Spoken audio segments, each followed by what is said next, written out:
Dios es bueno, hermanos. Todo el tiempo Dios es bueno. Solo que digamos que no, pero que eso es cierto, sí. Con nosotros no podemos negar esa gracia, ¿verdad?, de parte del Señor para nosotros. Gloria al Señor. Quiero invitarlos a abrir la Biblia en el libro de los Salmos, capítulo 25. Salmos 25. Y observen el versículo 14. En el nombre del Padre, del Hijo y del Espíritu Santo. La comunión íntima de Jehová es con los que le temen, y a ellos hará conocer su pacto. ¿Pueden leerlo conmigo todos? La comunión íntima de Jehová y a ellos hará conocer su pacto. Amén. Este texto, hermano, es bien agradable, bien bonito. Si todo el Salmo 25 se leyera, verdaderamente hay una bendición hermosa ahí en ese Salmo. Es una cosa bien hermosa lo que enseña el escritor, lo que dice y en sí lo que dice, ¿verdad?, el Salmo para la gloria del Señor. Y si ustedes observan también el escritor de ese Salmo, ¿pueden saber quién es? David. David habla de la intimidad con el Señor. ¿Qué hay allí? La comunión íntima de Jehová es con los que le temen, y a ellos hará conocer su pacto. Hermano, la intimidad del pueblo de Dios es el todo de la entrega de la vida de los hijos de Dios al Señor. Ese es el objetivo en Dios para con su pueblo. Yo creo que el hombre puede hacer expresiones de su relación con el Señor de muchas maneras. Y es cierto, hermano, porque cada corazón, cada cabeza, cada persona en sí es diferente, piensa diferente. Y las personas pueden expresarse para Dios de la manera que quiere hacerlo y puede hacerlo. Y hay miles de millones de cristianos en el mundo que se expresan para Dios, testifican que están con el Señor, ya que el mensaje de Dios ha sido parejo para el mundo entero, se predica para el mundo entero y son miles los que han venido al Señor. Y yo creo que toda persona que tiene amor por el Señor, que ha escuchado el mensaje, que de alguna manera ha experimentado, ha tenido alguna experiencia con Dios, yo creo que puede decir que Dios está con él. Y también se puede decir que le sirven al Señor y que viven para Dios. Pero hay un detalle interesante. Es una verdad que lo que Dios busca de todo lo que el ser humano puede hacer, de todo lo que puede pensar para Dios y hacer para Dios, lo que Dios quiere, lo que Dios busca, yo creo que su enseñanza máxima del acercarnos a Dios, hermano, es nuestra intimidad con el Señor. Eso no es negociable. No hay otra manera de que el ser humano pueda tener paz con Dios y tener esa completa seguridad en su vida de estar con Dios si no está viviendo pues la intimidad. La intimidad es como que nos define definitivamente nuestro estar con Cristo, nuestro vivir con el Señor. Y de allí, hermano, ¿qué más podemos negociar? ¿Qué más podemos, qué otros arreglos podemos hacer? No que yo le sirvo al Señor así, que yo aquí, que yo hago lo otro. Es intimidad, es aquella cercanía, es aquella relación, es aquella entrega, es aquella unidad, es esa gracia de un amor maravilloso en la presencia del Señor. Mi intimidad con Dios es el punto maravilloso que nos define con nuestro Padre Celestial. Fuera de eso, hermano, fuera de eso, perdería valor, yo puedo decirle así, la enseñanza de Dios, su objetivo, su propósito, su sacrificio, todo eso que Cristo hizo y aún la confesión que podamos hacer para Dios y todo lo que podamos hacer mientras vivimos, podría perder su valor si esa intimidad no está allí entre el ser humano y Dios. Es un asuntito, hermano, no negociable. No negociable. El amor a Dios debe hacerse de verdad, con fuerza. Por ejemplo, cuando Cristo habla del primer mandamiento, Esas palabras que usa ahí. Y amarás a Jehová tu Dios. ¿Recuerdan esas cosas importantes que menciona? Todo tu corazón, tu mente. También menciona tu alma y con todas las fuerzas. Y escucha lo otro. Y el segundo dice semejante. ¿Cuál es? Amarás a tu prójimo como a ti mismo. Se ve aquí, amando primeramente a Dios para amarnos a nosotros mismos y luego nuestro amor hacia nuestro prójimo. Eso debe ser, hermano, completo delante de Dios, con toda la fuerza. Entonces allí es la base fundamental, la base nuestra para que con Dios el ser humano pueda vivir, experimentar en sí esa intimidad con su Dios. De ahí parte. No hay otra base, no hay otro medio. Debe ser con Dios mismo. Siempre recuerdo un mensaje que un pastor me envió de Estados Unidos y hasta el día de hoy testifico de él. Pastor Víctor me dijo, lo que Dios demanda, su gracia lo provee. Es decir, si Dios nos dice algo, nos enseña algo, nos pide algo y nos muestra cuál es el camino, qué es lo que debemos hacer para mantenernos con Él. En otras palabras, podemos llamar así las exigencias, podemos decir así, que hay para estar con Dios. El mismo Dios para su pueblo lo provee. En otras palabras, eso no viene de mi propia fuerza, no viene de mi experiencia. Eso viene con la ayuda del mismo Dios. Es decir, me doy para Dios con Dios mismo, con su ayuda, con su Espíritu Santo. Y si hablamos un poco del papel del Espíritu Santo en la vida del creyente. ¿Para qué es dado el Espíritu Santo? ¿Qué hace el Espíritu Santo desde sus enseñanzas bíblicas? Podemos entenderlo desde la Biblia. ¿Cuál es el objetivo? ¿Cuál es el propósito de Dios con enviar y con darle a la iglesia su Santo Espíritu?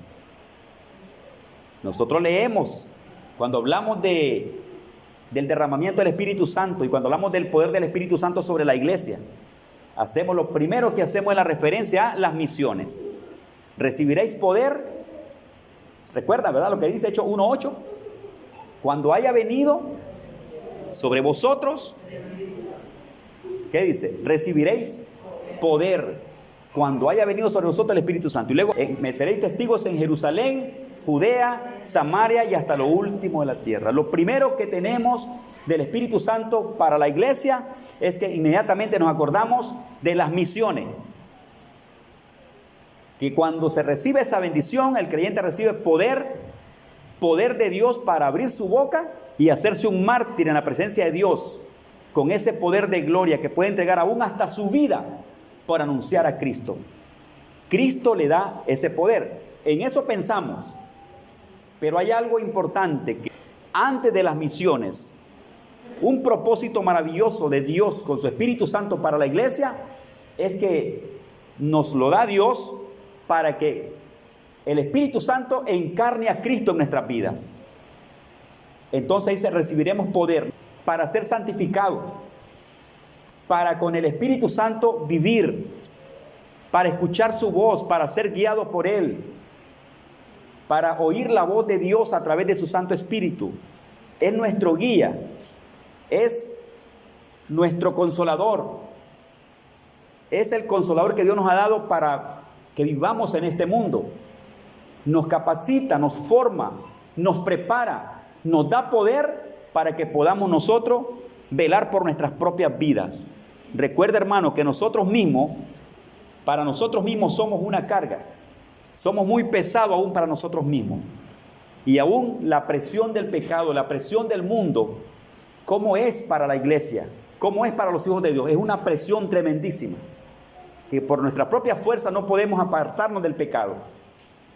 No podemos rechazarlo. No podemos agradarle a Dios. Necesitamos el poder de Dios en nuestras vidas. Y esa bendición la trae el Espíritu Santo.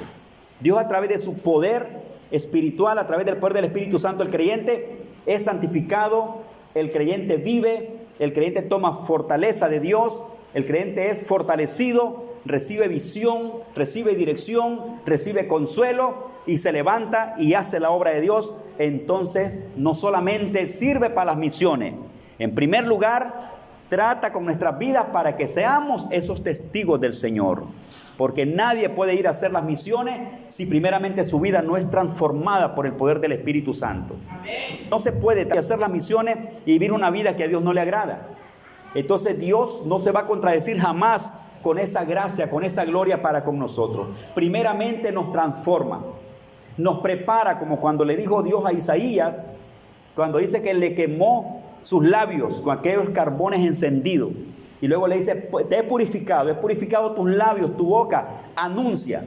Entonces cuando Dios nos levanta para hacer su obra, para que le sirvamos, para vivir con Él, el Espíritu Santo juega un papel importantísimo en nuestras vidas, para cambiar nuestras vidas, para transformar nuestros corazones, para llenarnos de su poder, para darnos gozo, alegría, para que podamos vivir para Él y para que podamos contra el pecado que asedia nuestra vida siempre. Entonces, con su ayuda y con su poder, hermanos, nos dirigimos nosotros en el Señor.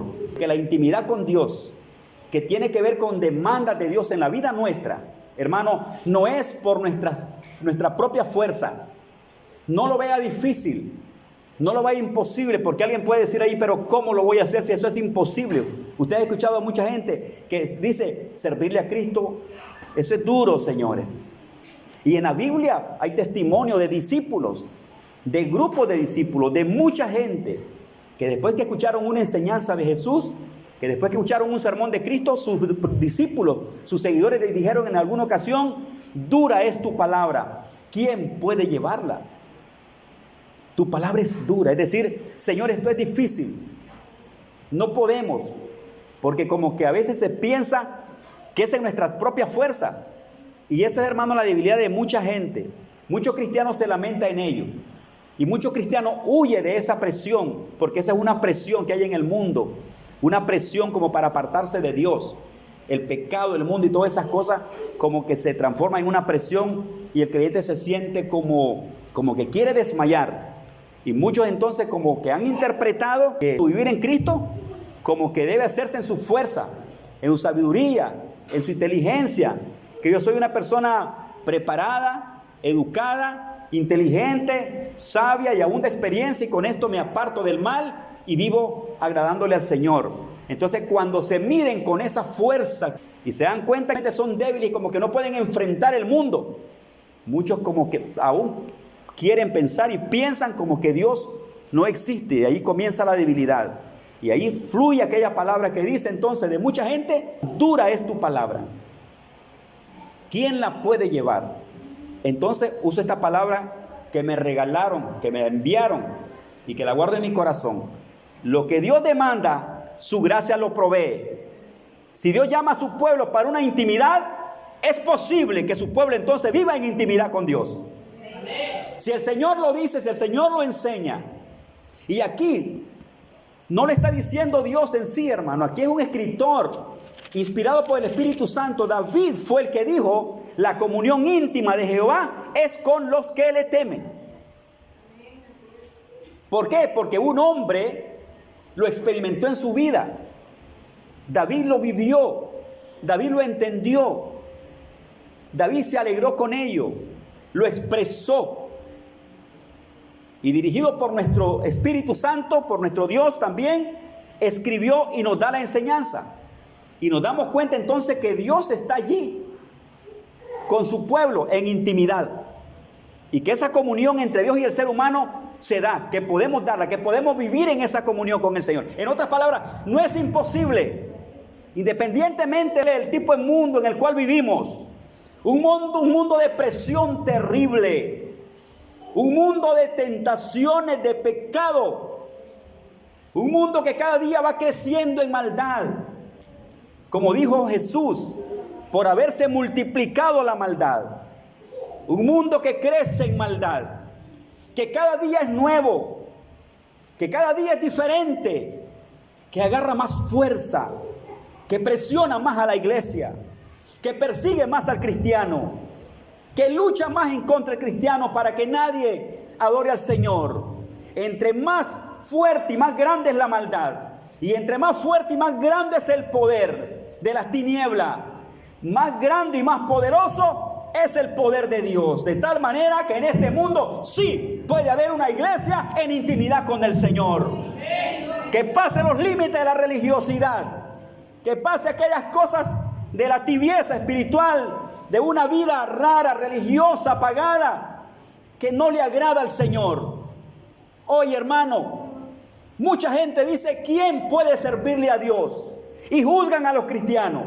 Y sabe usted, y sabemos todos, hermano, que hay muchos dedos señalando a la iglesia, juzgando a la iglesia, criticando a la iglesia, juzgándola en este término, que nadie es santo y que nadie puede servirle a Dios. Y muchos usan ese término para justificar su pecado, para justificar su rebeldía, para justificar su mundo, para despreciar la iglesia, para despreciar a Cristo, para convencer a sus amigos, para convencer a sus seres más cercanos en decirle, mira, nadie puede agradarle, así que justifico mi mundo de maldad, porque nadie puede. Mira la iglesia, mira ese pastor, mira esas personas, y de tal manera que el mundo queda como con una luz apagada.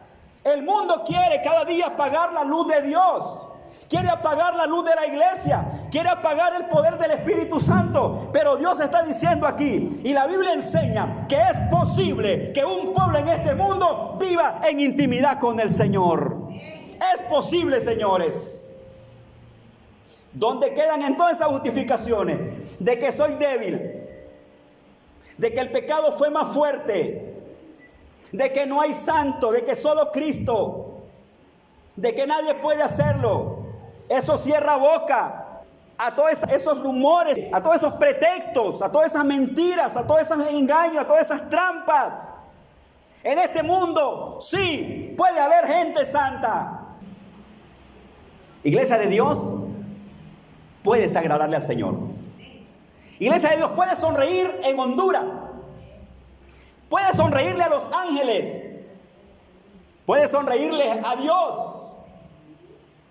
Puedes reírte del diablo, del dedo acusador, del que usa tu testimonio para beneficiar su mundo y su libertad, su libertinaje.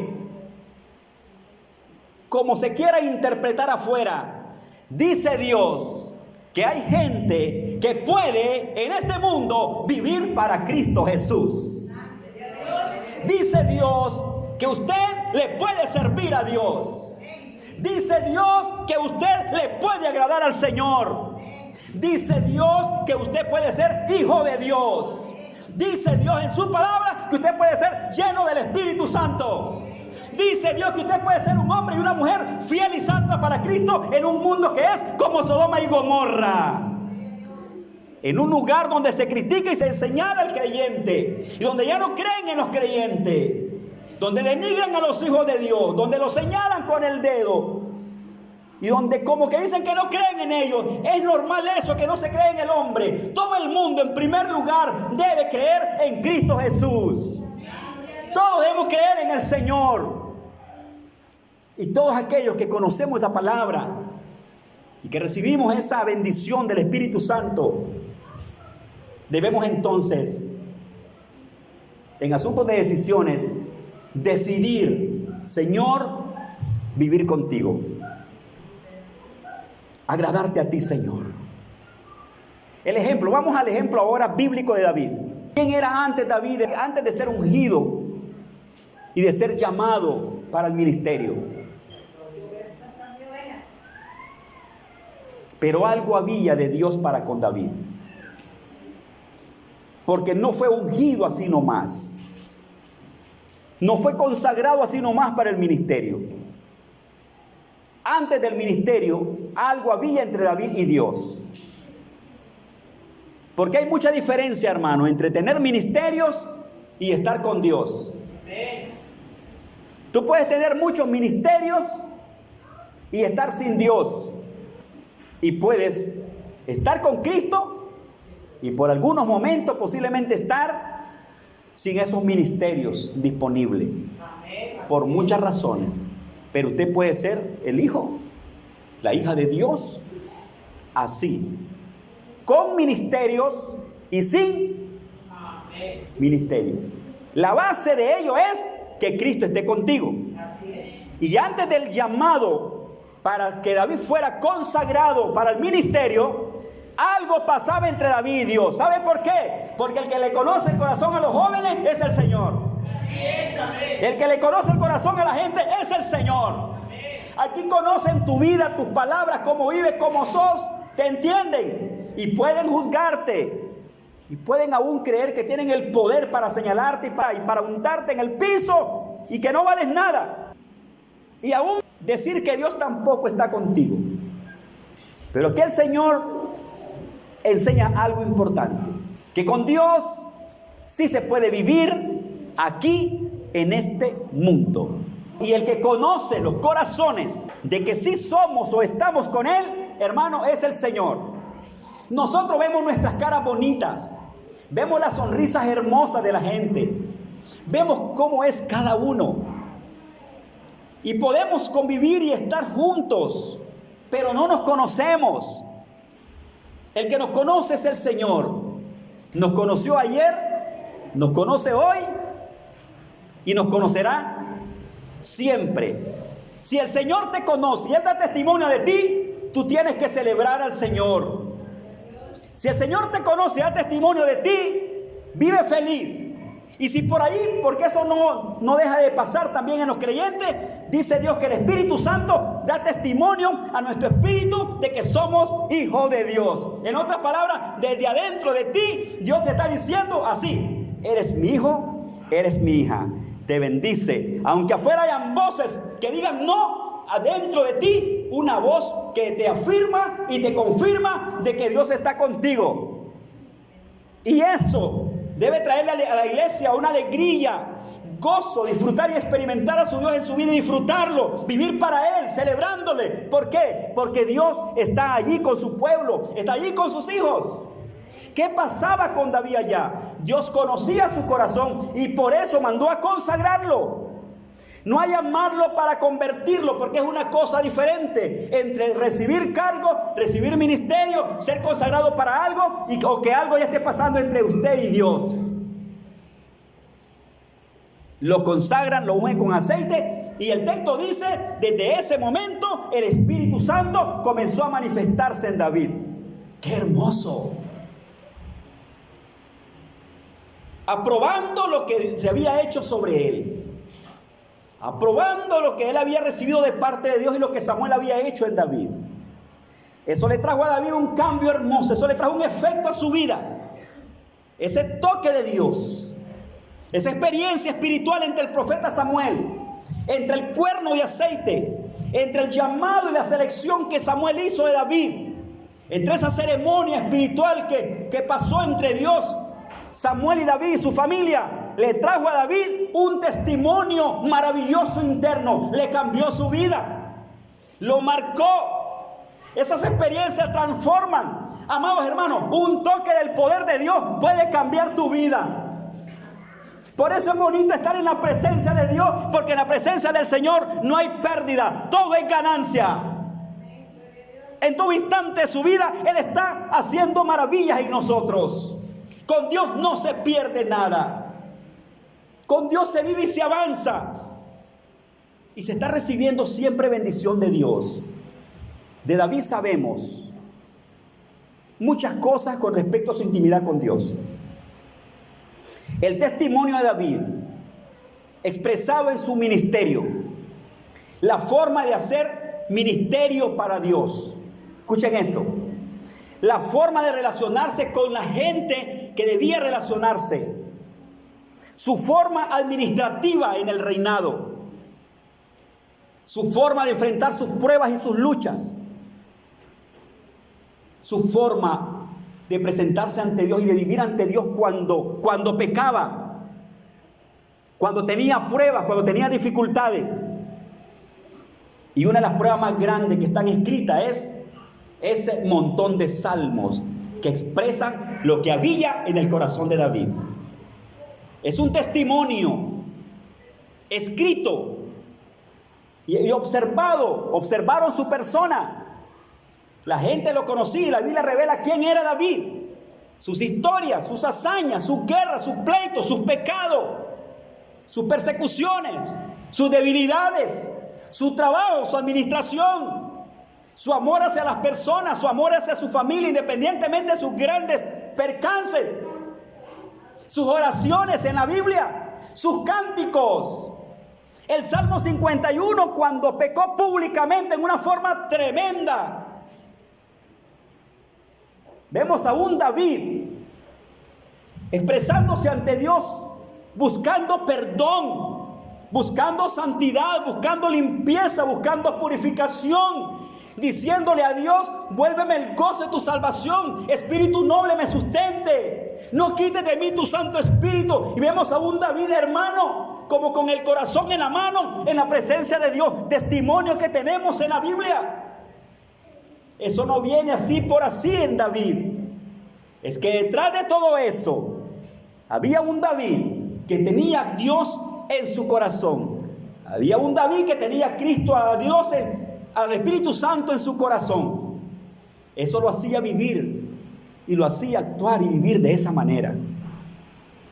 Llega un momento que en ese hermoso Salmo 25, David escribe de esa declaración: la comunión íntima de Jehová es con los que le temen. Y me gustaría, hermano, invitarlos a disfrutar un momento el Salmo 25.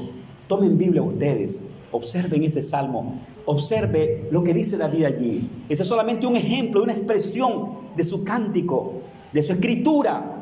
Es un detallito de expresión, de tanto detalle de expresiones que hay en todos esos libros históricos que hablan de David, en todos esos salmos.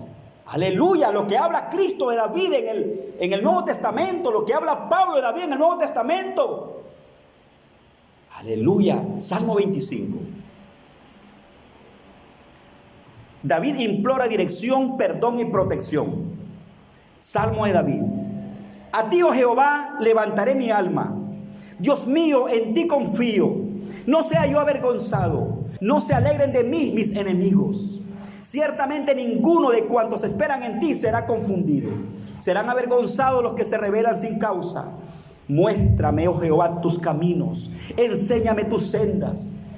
Encamíname en tu verdad y enséñame, porque tú eres el Dios de mi salvación. En ti he esperado todo el día. Acuérdate, oh Jehová, de tus piedades y de tus misericordias que son perpetuas. De los pecados de mi juventud y de mis rebeliones no te acuerdes. Conforme a tu misericordia, acuérdate de mí. Por tu bondad, oh Jehová. Bueno y recto es Jehová. Por tanto, Él enseñará a los pecadores el camino. Encaminará a los humildes por el juicio y enseñará a los mansos su carrera. Todas las sendas de Jehová son misericordia y verdad para los que guardan su pacto y sus testimonios. Por amor de tu nombre, oh Jehová, perdonarás también mi pecado, que es grande. ¿Quién es el hombre que teme a Jehová? Él le enseñará el camino que ha de escoger. Gozará él de bienestar y su descendencia heredará la tierra. La comunión íntima de Jehová es con los que le temen, y a ellos hará conocer su pacto. Mis ojos están siempre hacia Jehová, porque Él sacará mis pies de la red. Mírame y ten misericordia de mí, porque estoy solo y afligido. Las angustias de mi corazón se han aumentado. Sácame de mis congojas. Mira mi aflicción y mi trabajo, y perdona todos mis pecados. Mira a mis enemigos cómo se han multiplicado, y con odio violento me aborrecen. Guarda mi alma y líbrame, no sea yo avergonzado, porque en ti confié. Integridad y rectitud me guarden, porque en ti he esperado. Redime, oh Jehová Israel, de todas sus angustias. Un detallito de expresión de un hombre que intencionadamente, hermano, se acercaba a Dios. La Biblia le llama, los profetas le llaman, que David era un hombre conforme al corazón de Dios. Pero usted puede decir y juzgar, pero si David tiene un testimonio feo en la Biblia, y por ahí juzgamos a Abraham, juzgamos a Isaac, juzgamos a Jacob y a los demás profetas, y a David decimos, pero estos hicieron cosas tremendas, pecaron y dieron mal testimonio, y sus testimonios están escritos, y todo el mundo lo sabe. Pero cuando usted escucha, hablando de David y diciendo de David es conforme a mi corazón. ¿De dónde sale eso? ¿Por qué dice Dios eso? ¿Por qué Dios alaba a David de esa manera? ¿Por qué testifica? ¿Por qué se toma en las congregaciones y en los salmos y en la Biblia la expresión del propio Dios diciendo: David es conforme a mi corazón? ¿Por qué? Pero si hay un testimonio, hay una cola, puedo decirle así, de testimonio también mal vista por los hombres acerca de David. Pero ¿por qué Dios habla de David? ¿Y por qué Dios hizo pacto con David? ¿Por qué le reveló maravillas? ¿Y por qué dio testimonio de David? Aún dándonos testimonio con la persona de Cristo. ¿Qué había en Dios y David?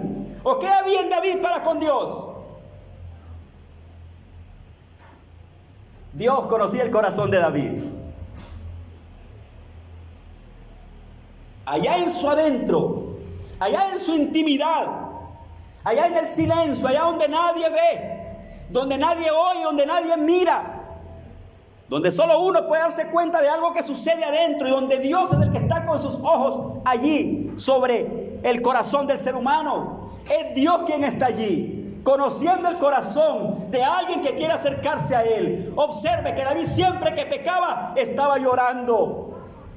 Siempre que era consciente de sus caídas, de su falta y de sus pecados, había un hombre llorando, reconociendo sus faltas, pidiéndole perdón a Dios. Palabras como: contra ti solo he pecado. Señor, purifícame. Señor, lávame. Señor, límpiame. Lléname. Perdóname. Y está hablando de eso en todo momento. ¿Sabe qué es lo que pasa? Que David intencionalmente toda la vida procuró agradarle a Dios en su corazón, estimada iglesia.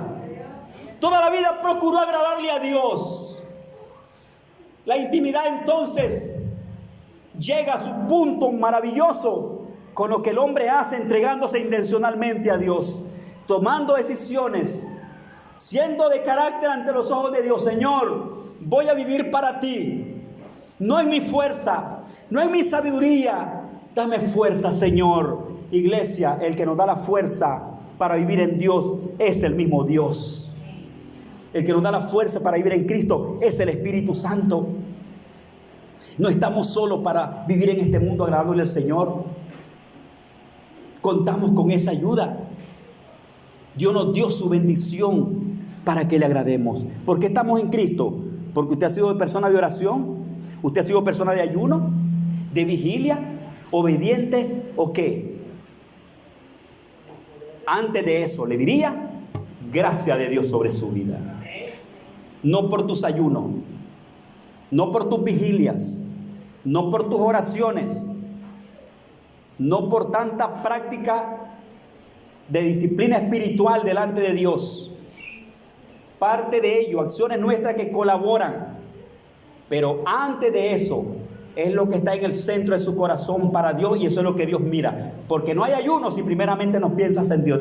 Bendiga su lindo nombre. Bien apagadito, pero está bueno, no importa. Aún con el dedito, pero es aceptado. ¿De dónde nace un ayuno? El ayuno no se hace si primeramente no pasa por el corazón para Dios. ¿De dónde sale una oración? No se hace la oración si primeramente no hay un trato interior entre Dios y nosotros en el corazón. ¿De dónde viene la acción de mi obediencia para con Dios? Aquellos que muestran mi obediencia y que la gente mira, ve, el hermano tal, la hermana tal son obedientes, pero ¿de dónde viene eso? Eso viene del corazón, de lo más profundo, de haber tomado decisión, y otra cosa más, de haber sido o de estar siendo ministrado por Dios ahí en el corazón. Porque aún, hermanos, para con Dios no se puede ni ayudar sin la presencia de Dios. Si es un ayuno para Dios, Dios está allí obrando en nosotros. Porque el Espíritu Santo opera en todas esas áreas. Ayuno porque también el Espíritu Santo me bendice y me da esa fuerza. Hago oración porque también el Espíritu Santo está en esa comunión conmigo, ayudándome en la oración. Usted me dice, pero ¿cómo es que nos ayuda Dios en la oración? Hay una cita hermosa. Por ejemplo, Romanos capítulo 8, versos 26 y 27. Dice que el Espíritu Santo nos ayuda en nuestras debilidades, nos ayuda a orar en nuestra debilidad, intercede por nosotros con gemidos indecibles. Nosotros no sabemos cómo hacerlo, cómo presentarnos y expresarnos a Dios en verdad lo que queremos decirle. Pero el Espíritu Santo está dentro de nosotros, ayudándonos, impulsándonos, dándonos de nuevo para que hablemos para Dios. Él está en mi oración, así es que mi oración no es sin la presencia de Dios. Un cántico no es sin la unción de Dios dentro de mi vida. Ministerio, no solamente para Dios, no solamente hacer ministerio. Y mucha gente solamente está en el área superficial de ministerio. Pero para con Dios, antes de estar allá, es primeramente estar con el Señor. Y para Dios no hay ministerio sin antes comunión. No hay ministerio sin antes comunión. No hay vida en Cristo sin antes comunión. Para con Dios no hay todo lo que podamos hacer si primeramente no vive esa intimidad con el Señor. Se puede hacer. Usted puede hacer todo.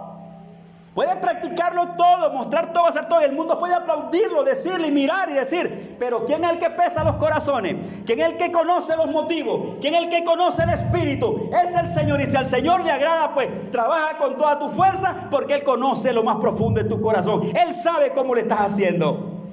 O sea, edificamos en base a nuestro corazón para con Él. Si lo queremos hacer de otra manera, también podemos hacerlo. Porque hay muchas cosas que podemos hacer sin la gracia y sin el poder de Dios. Y podemos hacerlo todo bien bonito, que aparente todo lo de cristiano, sin que Dios esté allí. ¿Sabía usted eso, hermano? Tenemos que tener cuidado nosotros, porque podemos hacer todo aquello que parezca de cristiano. ¿Qué dice usted? Sin que Cristo esté allí. Se puede hacer. Podemos imitar todo. Hoy todo se imita.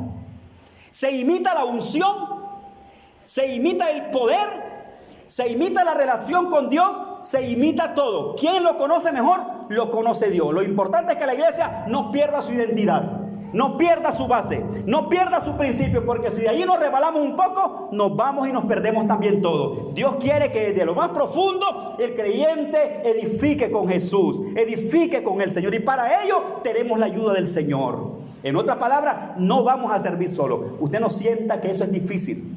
Podría sentir que es como duro y difícil, pero en sí no es duro ni difícil. Con Dios podemos caminar adelante. Somos vencedores en medio de todo. ¿Quién nos da poder para vivir? Es el Señor, hermano.